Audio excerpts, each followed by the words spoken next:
السلام عليكم ورحمة الله. تقريرها عن أحداث انديجان في اوزبكستان في أيار مايو 2005 أشعل عاصفة من المواقف المستنكرة، لكنها تصر على أن فبركة تلك الأحداث كان يراد منها زعزعة أمن آسيا الوسطى واستقرارها. تداعيات أحداث انديجان في اوزبكستان وأسبابها والقواسم المشتركة مع انطلاق شرارة الأحداث في سوريا من الداخل.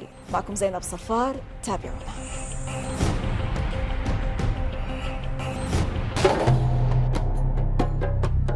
آسيا الوسطى هي المنطقة القلب لقارة آسيا التي تمتد من بحر قزوين في الغرب إلى الصين في الشرق، ومن أفغانستان في الجنوب إلى روسيا في الشمال، وتضم كازاخستان وقرغيزستان وطاجكستان وتركمانستان وأوزبكستان وأفغانستان. لموقع آسيا الوسطى أو طريق الحرير حسناته وسيئاته، سيما وأنه يقع بين 4 مواقع تاريخية للسلطة. من موقعها المركزي فإن لديها مدخلا إلى طرق التجارة وأيضا خطوط الهجوم لجميع القوى الإقليمية. إذن موقع آسيا الوسطى يعد السمة الأساسية الأولى لاستراتيجية هذه الجغرافيا. أما السمة الثانية الحيوية فهي موارد هذه المنطقة من الهيدروكربون، بيد أن السمة الثالثة المميزة لمنطقة آسيا الوسطى ليست إيجابية، بل إنها معضلة بحسب الخبراء، وهي الحركات الساعية إلى إقامة حكومات إسلامية في هذه الدول. ويرى المراقبون أن هذه الحركات نمت من الحماس الديني والمظالم المتنوعة التي أدت إلى نشاطات خفية وتظاهرات عنيفة في كازاخستان وقرغيزستان وأوزبكستان، بالإضافة إلى تفاقم الأحداث إلى نوع من الحرب الأهلية في طاجكستان منتصف التسعينيات. لذا فإن المنطقة على الرغم من موقعها ومواردها الطبيعية إلا أنها برميل بارود يهدد استقرارها اليوم.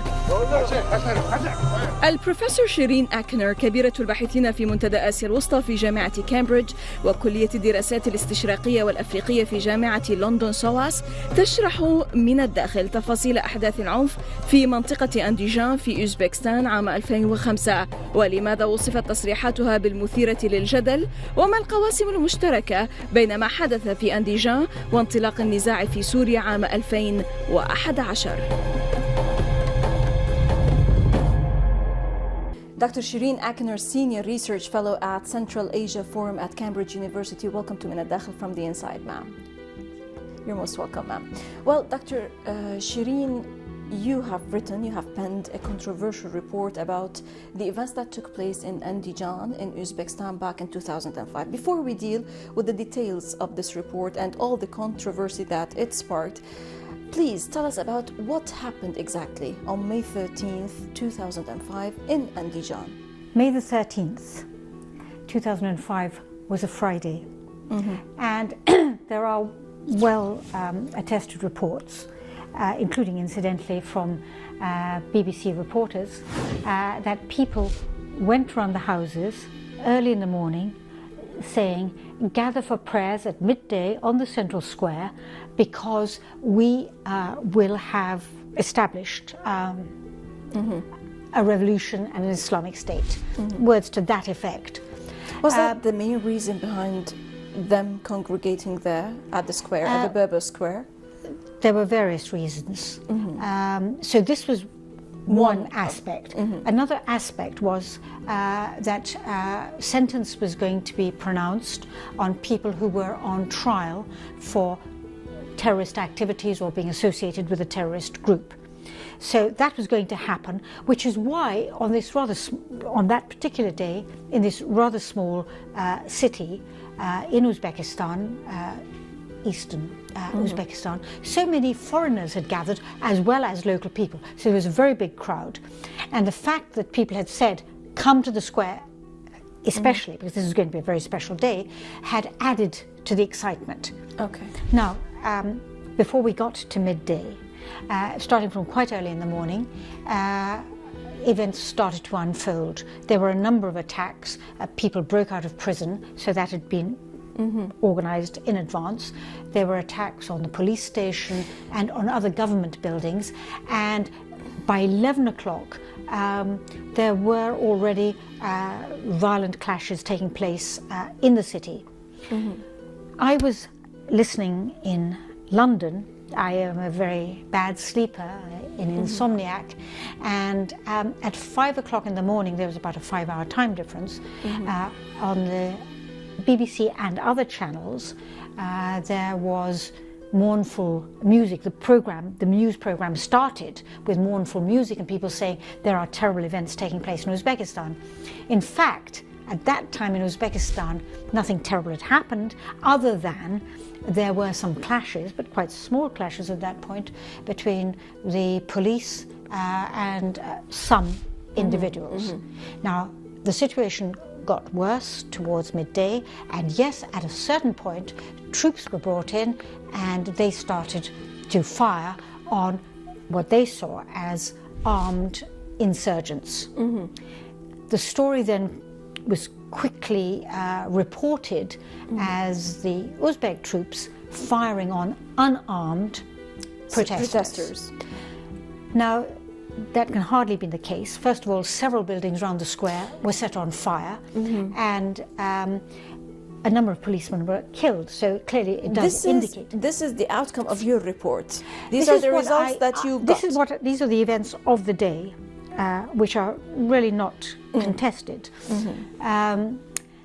I, at that time, was listening in London, and on the Monday, I had to fly to Tashkent, the capital of Uzbekistan, because I was organizing a NATO-funded conference on terrorism, and it was cancelled. The news from Brussels was you have to cancel it, but I said I have already paid for hotel rooms and so on, and also some of the participants have already set out on the journey to Tashkent. I have to go to meet them to explain what's happened, why they have to go back home immediately. And on that day, I said I will go to Andíjan to find out myself, to see myself what had happened. People around me said, this is very dangerous, why are you doing this? Though the journalists were not allowed in at that time. That's absolutely true. And I said, I must go because I have to see with my own eyes. How difficult or how easy is it to gauge, It's very difficult. Who killed who and how many people were killed? Who is the protester and who is the policeman? How did you gauge this? It's very difficult indeed.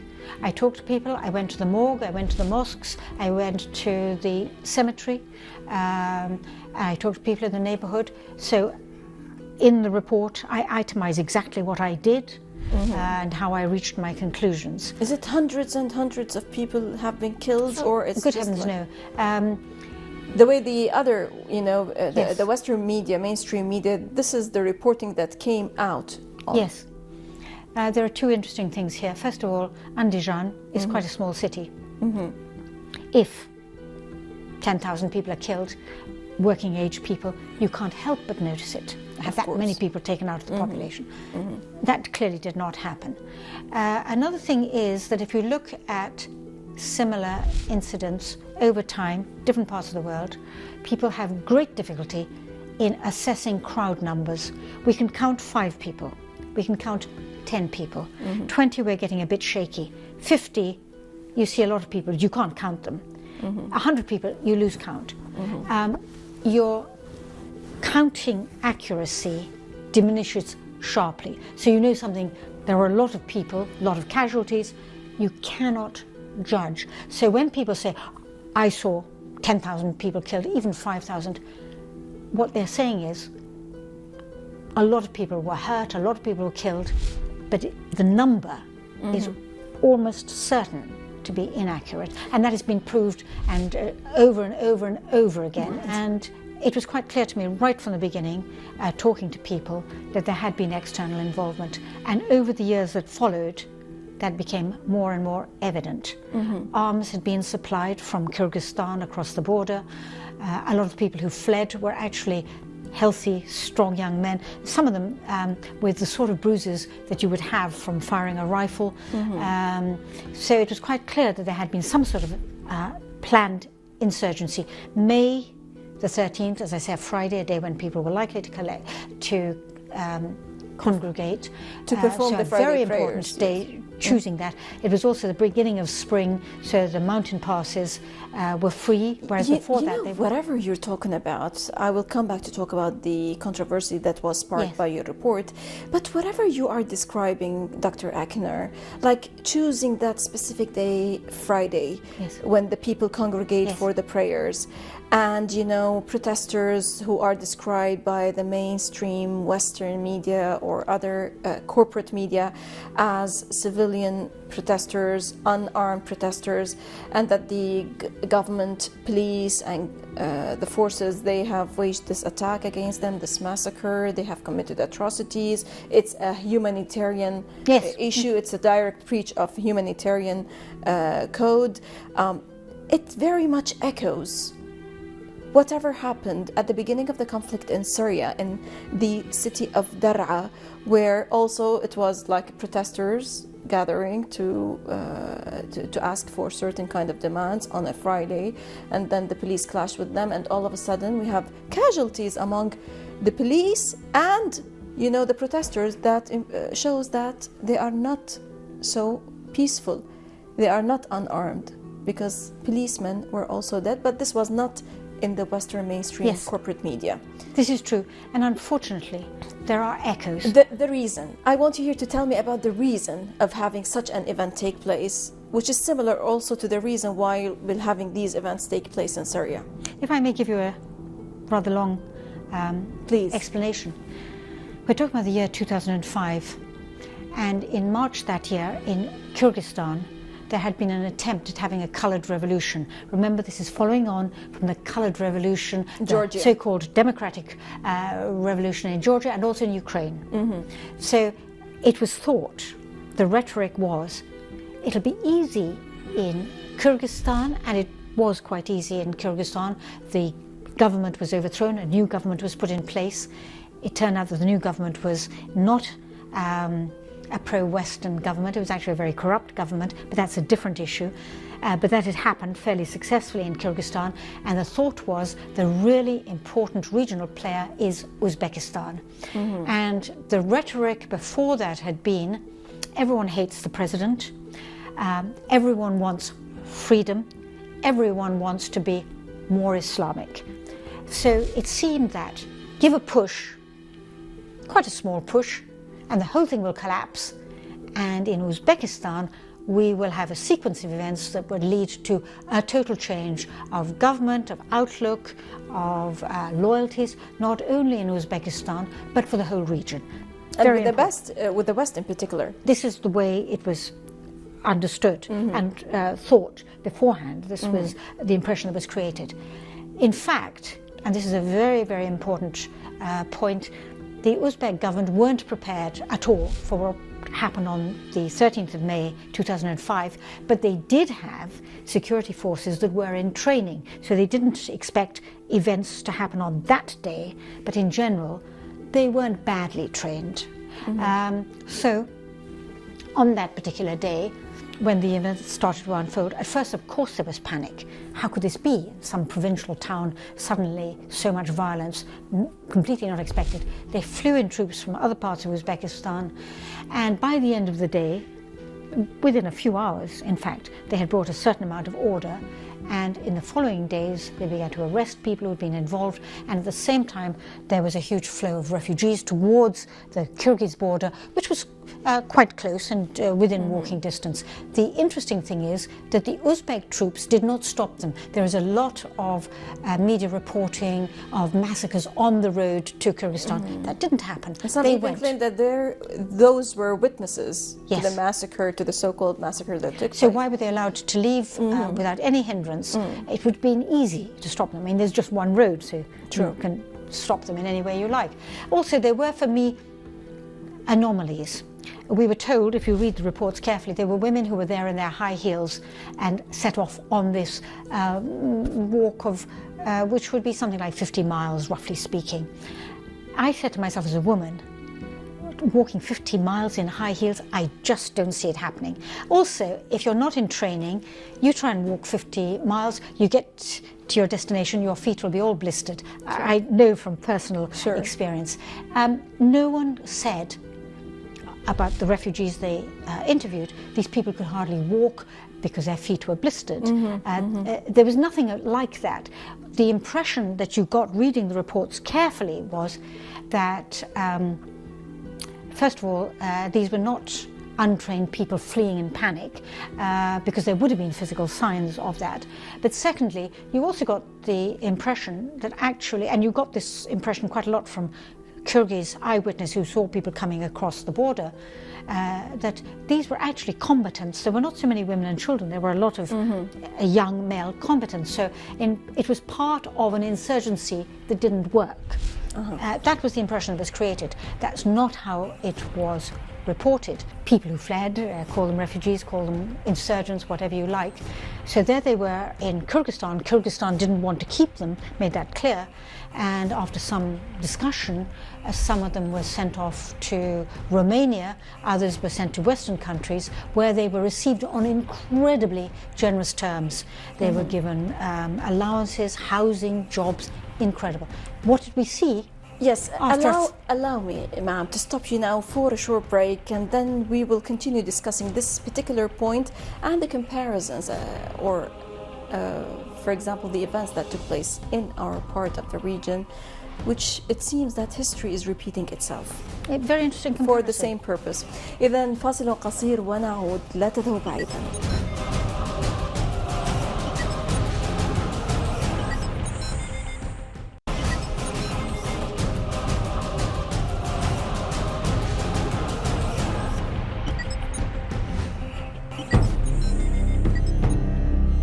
الدكتورة شيرين آكنير كبيرة الباحثين في منتدى آسيا الوسطى في جامعة كامبريدج تشرح بالتفصيل لماذا أثارت تقاريرها عن أحداث أنديجان عاصفة من الانتقادات، ولا سيما من قبل السفير البريطاني في اوزبكستان. I won't discuss his history because you can easily find out more about that. Himself a very controversial figure, but leaving all of that aside. I had to explain to NATO what had happened, because they had funded this conference. So I wrote, and it is on the original script, highly confidential, not for distribution beyond named individuals. And I wrote the report and sent it to particular individuals. Someone put it on the internet. Leaked it. Yes. Put it on the internet. I have no idea how it got onto the internet, and at that point I had actually gone abroad. And I have no access to the internet. Everyone knows me, knows that I don't have access to the internet when I'm abroad. I don't carry any mobile or anything like that. When I returned, there was this huge storm about the report. And at that point, an American institution in Washington, Johns Hopkins, offered to publish it. I said, fine, because everyone's quoting this report to me. I don't know what they've seen. So, yes, please, publish it, which is what they did. This Johns Hopkins Silk Roads Institute. Yes, so it came into the public domain. People were furious because it was a different version. Had they paid no attention, it would have disappeared without trace. It was a nothing thing. As it was, because people made so much fuss, attacking me so much, people wanted to read the report. Of course. And the more people who read Bad news is good news. And the more people who wrote it, people began then to write to me and say, actually your report was quite convincing. It was a professional And people started to interview me. They also tried to get me dismissed from the university. We were very fortunate at that The ambassador himself. Or many people. He tried to exert some pressures on the head of the SOAS. Fortunately, the head of the School of Oriental and African Studies, where I worked at that time, was a South African. And he had been through the South African apartheid and the whole of that struggle. And he said, let me look at the material. He looked at it carefully. He said, I cannot see that there's any case to answer because you have behaved entirely properly. There is nothing here which in any way breaks any of our rules. Dr. Áknér, you consider that the Andéján violence was a kind of watershed that has already yielded dramatic consequences. Yes. Like what? I said at the time, the Western response will not be without consequences. Firstly, Uzbekistan and perhaps other countries in the region will turn more towards Russia and especially towards China and the East in general.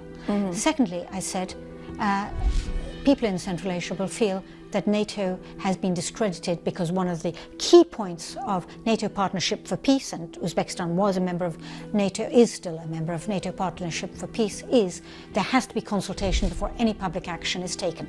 The conference, my conference that I was organising, was cancelled without consultation with the Uzbeks. So they said, this is a clear breach of your own rules. So right from the beginning, there was A, bad faith, B, it really sparked off a move to look elsewhere. And those, I think, were very serious consequences, and we still find the unravelling of that today. What about the extremism that you talked about?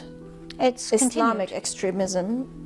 It's continued, but interestingly, in the West, there are reports, some of them sponsored, some of them maybe people genuinely believing, saying that there is no extremism, no radicalization in Central Asia. For me, logically, the question is, if throughout the Muslim world we do see radicalism appearing in every country, why Central Asia suddenly is immune for that?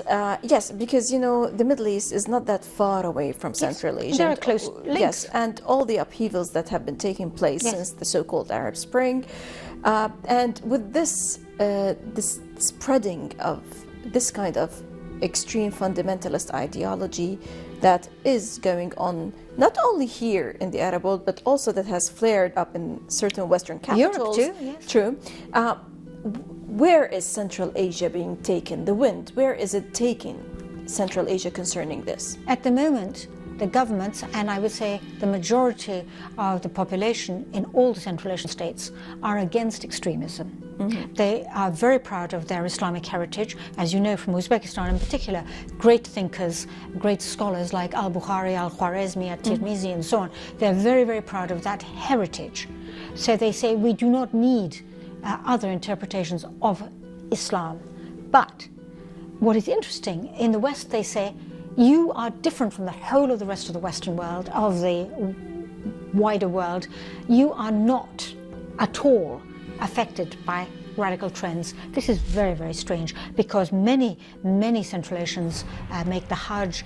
They are members, after all, of the Organization of Islamic Cooperation. They are in close contact with Muslim countries. Many Central Asians worked in Syria, in Libya, in Iraq during the 1980s.